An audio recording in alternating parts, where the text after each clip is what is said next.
On this topic of the word heard in professional kitchens, I've got 3 main points I want to cover with you. Firstly, I want to, of course, outline my problem with the word heard. Secondly, I just don't want to complain and bemoan. I want to offer a solution, a practical alternative. And so I will share what, in my opinion, works better, and I was actually surprised in this that so many of you commented you were on the same track with me when I teased the idea of making this video. And lastly, I do want to spend some time at the end talking about some common rebuttals, addressing some concerns, and ultimately give you folks the ability to set the standard so that your teams can perform like never before. What is up, folks? My name is Justin Khanna, and this is my problem with heard. Now, don't get me wrong, I've had a season in my almost 15-year-long career where I said the word heard. It was in culinary school, and that's just how communication happened. But then after culinary school, when I graduated and moved into Michelin kitchens, I started getting disciplined for using the word heard. Why? Because in tasting menu environments specifically, the number of plates and the attention to detail is so complex. And what's needed in that environment, when there's one expediter standing at a pass, expediting to a team of chef de parties, you need 2 things, clarity and accuracy. I mean, just do the math. If we have a 100-cover restaurant, 9-course tasting menu, that's over 900 plates in an evening. And you compare that to a 400-cover restaurant, if they were just doing appetizer main course, sure, some people might get dessert, but some people won't. Just strictly looking at the number of pickups in an evening, the math gets pretty surprising. Layer on top of this things like dietary restrictions that add complexity and nuance to every single pickup, or you have juggling timings between stations, all getting to the pass at the same time. It's no wonder that communication becomes an essential skill. That's why we teach real-world communication frameworks inside of Total Station Domination, link in the description. So picture yourself in that situation where you have the expediter expediting to the team of chef de parties. And let's say that you're on the garde station. In this scenario, the expediter calls out that they need to pick up 4 asparagus from you, and within milliseconds of that happening, the roast station chef de partie just asks you, can I please borrow your beet vinaigrette for this out of place that I'm picking up? In that scenario, you just saying the word heard to even one of those parties, let's say the roast station person thought you were saying heard to them, but you were actually saying heard to the expediter, that's my first problem with heard. Just the word heard, in and of itself,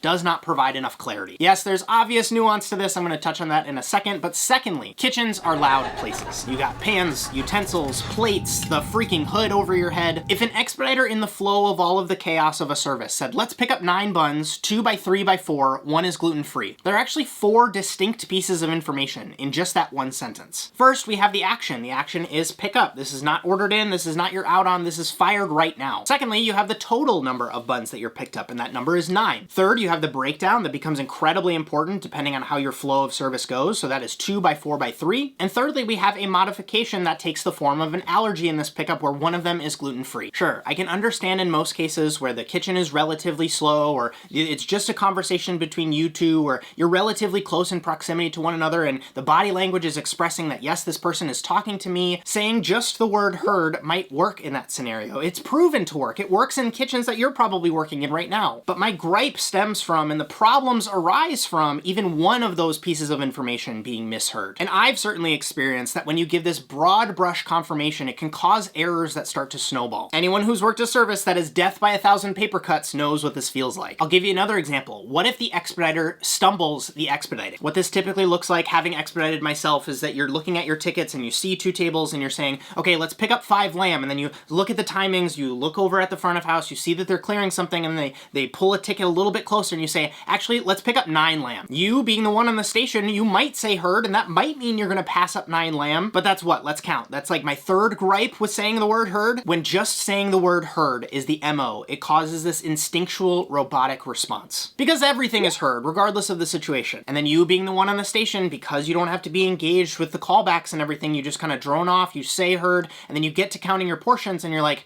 I think I'm picking up 5, but I thought I heard 9. All right, I hope that's a compelling enough case for my problems with the word heard. That's enough bashing, let's talk about the solution. I'll cut right to the chase here. I prefer a communication element called a mirrored callback. There's a reason I give it the descriptor of mirrored. I'm gonna get into that in a second. I think this is my original idea. I just did a quick Google search to identify and see if someone else had mentioned this in some way, shape, or form. I certainly haven't seen any content on it. If I'm not the first person to give this a name, you can certainly let me know down low in the comments. I'm sure somebody will. When I tease this video, some of you folks were having a conversation in the comments about having this be called the repeat method. It's effectively the same thing. And yes, this means completely eliminating the word heard from our vocabulary. We just don't need it anymore. And it's literally as easy as it sounds. Just mirror back whatever action you were told to make. The expediter says, pick up 5 lamb. You being on the station can just say, pick up 5 lamb. The expediter says, fire 8 artichoke. You working the station can just look over and say, fire 8 artichoke. But the reason that I call this a mirrored callback instead of calling it the repeat method is because I actually like being able to add slight nuance and personality to my callbacks as long as I'm still prioritizing accuracy and clarity. And this is just like a mirror because what you're perceiving in a mirror is effectively the same thing. The mirror just skews it maybe a little bit based on the way that the glass might be a little bit tilted or just the fact that it flips an image on an axis. Contrast that with the repeat method, which I find doesn't allow for fun and tweaks and a little bit of personality infusion, which most of us know, especially if it's like banter between station partners, can actually make service so much more enjoyable. What this might sound like in action is the expediter saying, pick up 5 lamb. You being on the station can do a mirrored callback where you say, yes, 5 lamb, or the expediter might say, fire 8 artichoke. You being the one on the station can give a mirrored callback and say, firing 8, chef. And the beauty of this, because it's mirrored, it has this other cool, kind of interesting similarity with the mirror in that it calls out problems. And think about it, you walk by the mirror in your bathroom or you step into an elevator that has mirrors all over the walls and you see a little bit of hair out of place or you see some parsley in your teeth from your lunch you just ate. The mirror identifies it for you. If someone does an inaccurate or incorrect or wrong mirrored callback, it's going to get fixed by the receiving party of that mirrored callback. And that is actually the most optimal time to solve the problem. Not when you've just pulled 6 plates onto the pass and you really need 8. Not when you're halfway through plating and the protein is just about to hit the plate. And most of all, not when you think you're finished and you're passing plates to front of house. You want to nip it in the bud ASAP, and mirrored callbacks, albeit not being as fast as just the word heard, allow for that. Mirrored callbacks take an extra second, but I personally think it's worth it. Quickie question of the day for you folks, because I love reading through your comments as you share with me what you're working on and where you're working. How many dishes are on your station right now? Like total types of reasonable callbacks you would do in an evening. If your current role doesn't work like that, how many total dishes would you be responsible for on an average week? You can feel free to just pop a single number in a comment down below, or you can go in depth and describe what it is that you're doing. I certainly love nerding out on that stuff with you folks. All right, considering I already knew that this video might lose me some subscribers, especially with the long-term herd lovers, let's get into some common rebuttals. Before you head to the comments to complain, please hear me out. Some folks might ask the very reasonable question, the military uses the word Roger, why can't we use the word herd? I personally had to do some research on this and I actually loved what I found, because yes, there are a ton of crossovers from the military into professional kitchens. But this one, at least in my opinion, falls apart pretty quickly when you realize that the use of the word Roger in the military was often used for radio communications. And so with radio communications, there really isn't an opportunity to receive multiple messages at the same time because you're locked in with one channel talking to one person on the other side. And secondly, Roger, specifically the letter R in the telegraph days, was used as just kind of a quick response saying received. And that made sense to send as a response because if you received a message, whether it was Morse code or however you got it, you had it written there in front of you. There was no errors that you could have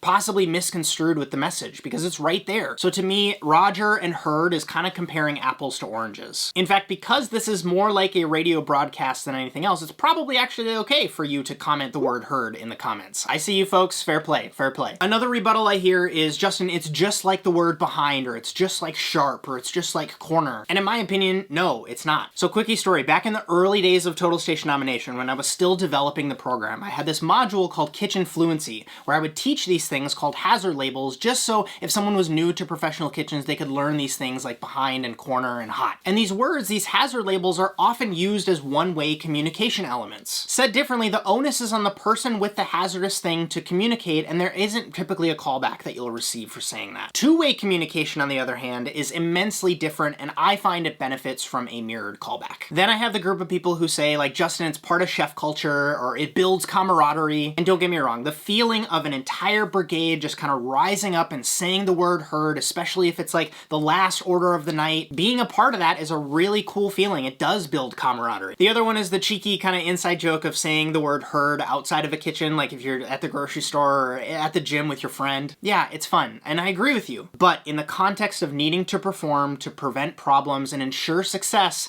my preference is to remove any room for error. If there's one thing I know chefs know how to do, myself included, it's find ways to joke around. And so to me, camaraderie can still build and thrive without the word herd. If we use yes chef, that's fine. If everybody in fact fact, gets on board with using a mirrored callback, it's the same sensation if everybody says the mirrored callback when the last order comes in. I mean, heck, if we talk about ways to build camaraderie, like flawless services make you feel way more cohesive with your coworkers than actually just saying things at the same time. And so maybe just speaking for myself here, I would rather have the camaraderie booster of less mistakes happening. One of the most common and understandable rebuttals is the people that say, Justin, it's the shortest and fastest way to communicate by saying heard. And what's shorter than heard, right? It's one syllable, it's easy to say, it's quick, but to me, the second that you didn't catch a piece of information and you have to string together a 4, 7, 12 word question to ask and get clarity on that thing that you said heard on, but then you're like, I gotta go back and ask the question here. Poof, you've lost all your time savings from just saying the word heard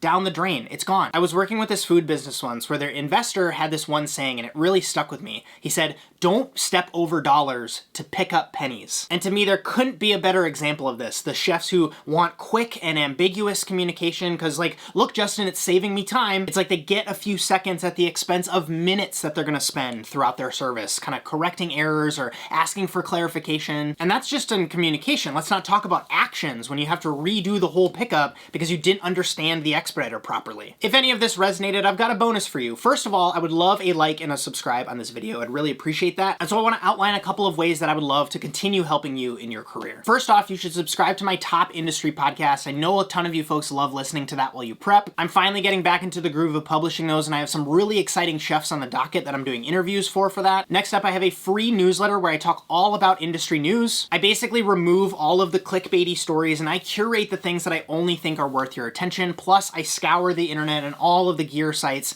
to find out who's doing sales, who has exclusive discounts right now, and I pop those in the newsletter too. I also run a specialized culinary program that I kind of mentioned in this video, and it's called Total Station Domination, where I teach principles and habits for how to prepare, perform, and problem solve in professional kitchens. So I mentioned a bonus. If you've made it this far in the video, I want to give you a discount on the program. I'm limiting this to just 25 people. This is not like a discount code. I'm actually going to manually create these for every single person. If you go to my Instagram, link in the description, and you send me a DM, you don't have to be following or any of that. You just want to enroll in Total Station Domination. You tell me which tier you want, and I'm going to send you $100 to use on TSD. That is a massive thank you from me to you for your attention. My name is Justin Khanna, and I hope you have a good one.